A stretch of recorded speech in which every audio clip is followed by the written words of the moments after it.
Representante do povo e a Parlamento Nacional recomenda ao governo atualmente o transporte da esquadra polícia posto Cristo Rei, onde usa bahalo operação. Deputada bancada Kunto Olinda Guterres lihusi plenária segunda-feira, o subministério relevante precisa tomar atenção atu aumenta transporte da polícia esquadra posto Cristo Rei, onde facilita a operação rolalais. Recomendação liga ao confronto que acontece entre jovem Sira e a área Hera. Posto Cristo Rei niang, mas a polícia Sira latung onde halo atuação, tamala ia transporte. Hela suku, hela hedesa. Era. Hau ngatene lolo saída moço ia era. E a município, posto administrativo Cristo Rei. Ele vai tinha Marcelo tira malo, sira ele vai no jovem sira tudo malo. Tudo é uma feira que atua ser nenhuma.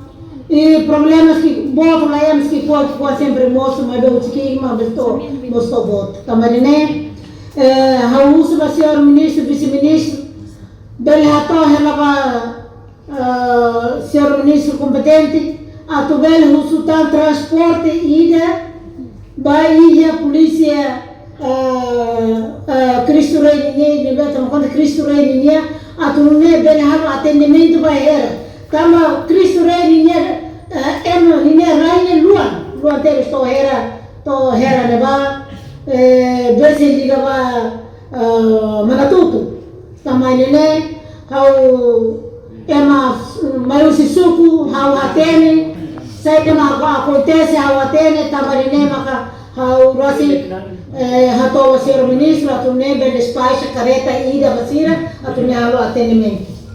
E Hatamba preocupação, vice-ministro assuntos parlamentares, Aderito Hugo Katak, nia parte se envia questão neba Ministério Interior, no mosba comando PNTL, no nebele reforça transporte ba esquadra Sira, nebe área jurisdição Luang e a capital Dili.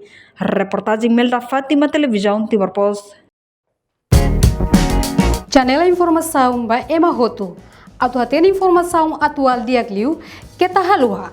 Haneha botão subscribe, like, halo comentário, no faz botão ba media social hoto.